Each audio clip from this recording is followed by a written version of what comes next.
guys, it's Joyce. I just filmed a video on how I beat my face. Yes, you read the title correctly. This is something that I would have on my face if I know I'm being photographed or if I want to look my very best.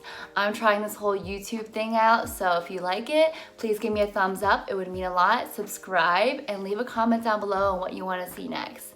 Thanks, guys.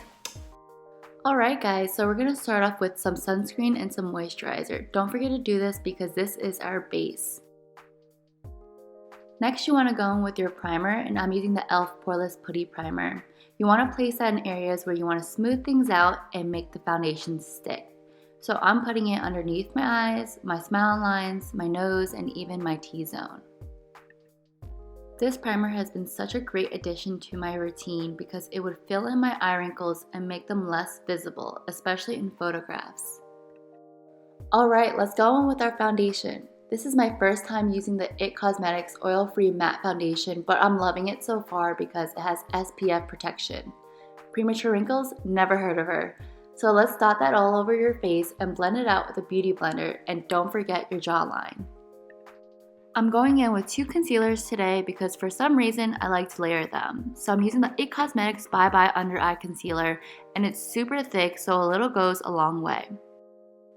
Place that on areas where you want to show a little bit more love, like underneath your eyes, your mouth region, or any blemishes that you may have, and continue to blend it with a beauty blender.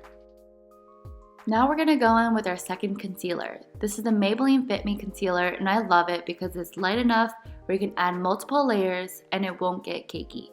So continue to add where needed and blend it out. Now that we've completed our base, let's prep our eyes and brows.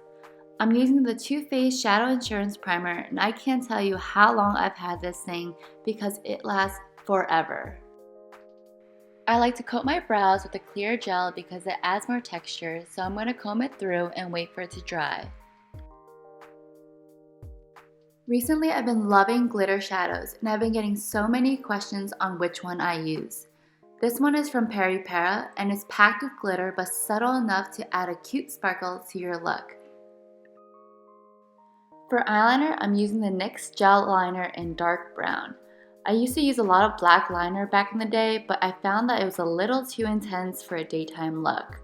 I use a gel liner first before liquid because I find that it lasts a lot longer and it's easier to draw out the wing liner.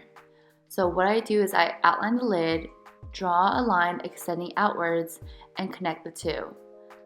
I've been doing a wing liner since legit middle school, so all I can say is practice makes perfect.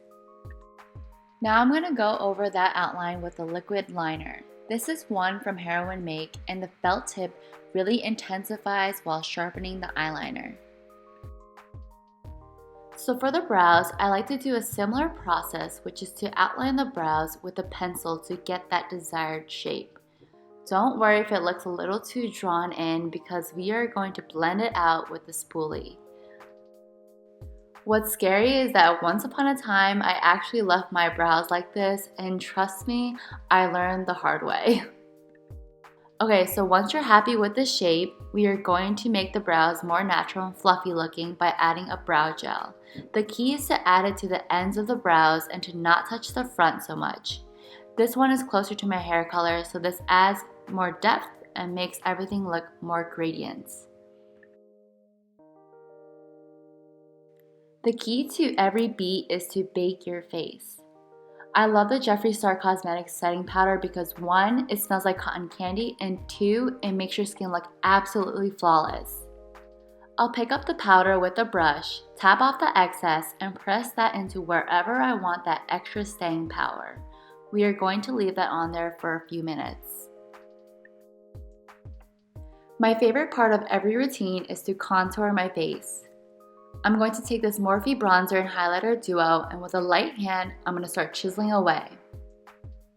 I add the bronzer to my cheekbones, jawline, and of course, my nose.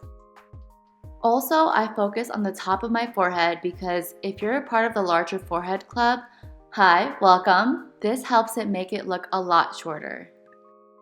Honestly, this is why I live for contouring because why spend thousands of dollars on a nose job when you can just get one for free?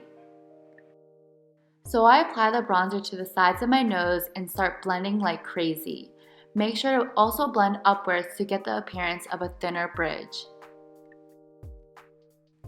Oop, the nose is looking cute. Next, take the highlighter and place it on the top of your cheekbones and anywhere you want to make stand out. I like to put a little on my chin and on the tip of my nose. And of course, this wouldn't be a finished look without my one and only Lily lashes. I've gone through many kinds of lashes and these are by far the best and most affordable ones out there. They're well made, super light, and natural looking as well. Now it's time to brush off the setting powder we had on earlier and add a cute lip. I'm using the Kylie Liquid Lipstick in the shade Kylie, and this is the perfect nude to go with any look. Alright girl, we're almost done. Hang in there. Let's lock in all that hard work we put in and use a setting spray. And we are all done! Yay! Thank you so much for sticking with me throughout this whole video. Don't forget to hit that like button and make sure to subscribe. I'm all dolled up now to probably head to my living room. So stay healthy, stay safe, and love you guys.